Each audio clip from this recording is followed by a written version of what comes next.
শেখ হাসিনা সরকারের পতন হলেও অপেক্ষার পালা যেন শেষ হয়নি গুম হওয়া ব্যক্তিদের পরিবারগুলোর। আজও তাদের পথ চেয়ে আছেন স্বজনরা।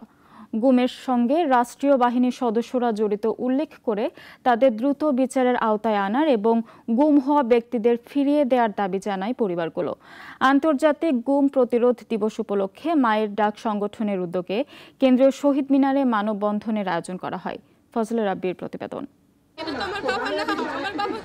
এভাবেই কান্না ভেজা কণ্ঠে প্রাণপ্রিয় বাবা আনোয়ার হোসেনকে ফিরে পাওয়ার আকুতি রাইসার। কবে ফিরবে বাবা জানে না সে, শুধু জানে বিরোধী দলের রাজনীতি করায় 2016 সালে হারাতে হয়েছে প্রিয় বাবাকে। এখন যখন একটা মেয়ে হয়ে প্রত্যেকটা মুহূর্তে বাবাকে কতটা প্রয়োজন, এখন যখন দেখি এখন আমি আমার বাবাকে পাই না।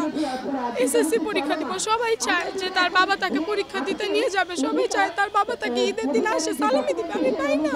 শুধু রাইসা নয়, রাইসার মতো এমন শত শত স্বজন আজও অপেক্ষার প্রহর গুনছে প্রিয়জনকে ফিরে পাওয়ার। আর তাই তো প্রতি বছরের ন্যায় আজও গুম হয়ে যাওয়া ব্যক্তিদের স্মরণে পালিত হচ্ছে আন্তর্জাতিক গুম প্রতিরোধ দিবস। সকালে মায়ের ডাক সংগঠনের উদ্যোগে কেন্দ্রীয় শহীদ মিনারে জড়ো হয় স্বজন হারানো পরিবারগুলো।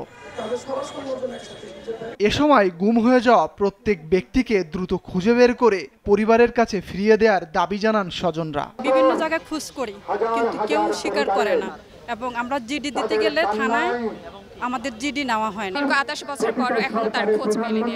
শেখ হাসিনা সরকার আমাদের এই মানববন্ধন মনে হয় দেখেনি, আর দেখলেও সেটা গুরুত্ব দেয়নি, তাই আমার বাবাকে আমার কাছে ফিরিয়ে দেয়নি।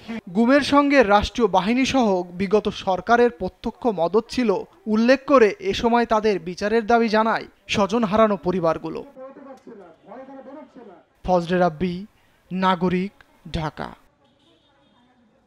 250-টিরও বেশি ডিজাইন অপশন নিয়ে ওয়ালটন স্মার্ট ফ্রিজ, বোঝে আপনার প্রয়োজন।